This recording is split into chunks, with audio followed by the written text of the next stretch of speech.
في عام 2006 عرض على شاشة التلفزيون الجزائري مسلسل بسيط الملامح، لكنه استطاع أن يترك بصمة في ذاكرة المشاهد. مسلسل شهرة الذي قدم لنا وجوها شابة أصبحت حديث الناس في تلك الفترة. لكن بعد أن أطفئت الكاميرات، إلى أين ذهب هؤلاء؟ وكيف كانت حياتهم بعد شهرة؟ حسين بعوالي جسد شخصية فايز، قريب شهرة الذي يدرس الطب ويقع في حبها.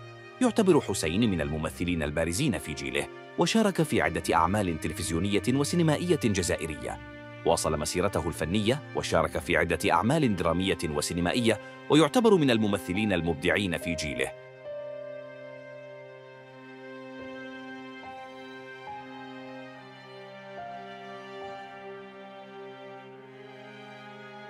لمياء زبير كانت الوجه الذي لا ينسى.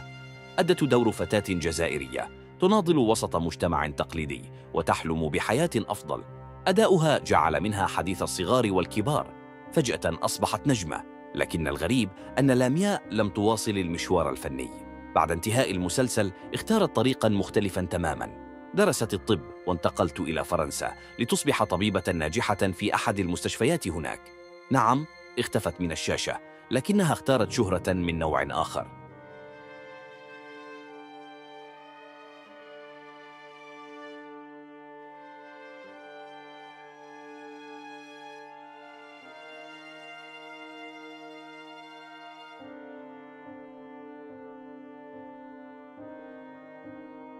بشرى عقبي لعبت دور الأخت الصغرى ياسمين التي تهوى الفن والموسيقى وتقع في حب فايز.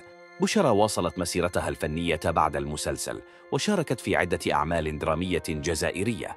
استمرت في مجال التمثيل، وشاركت في العديد من المسلسلات الجزائرية، مما عزز مكانتها في الوسط الفني.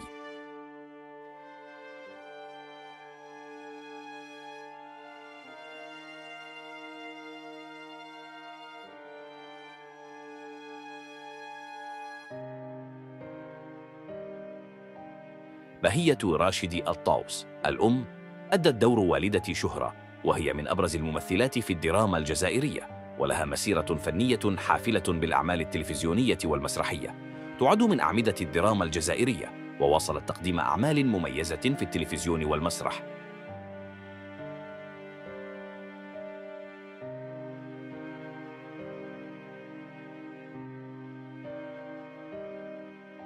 عبد القادر تاجر بشير الأب جسد شخصية والد شهرة، وهو ممثل جزائري معروف. شارك في العديد من الأعمال التلفزيونية.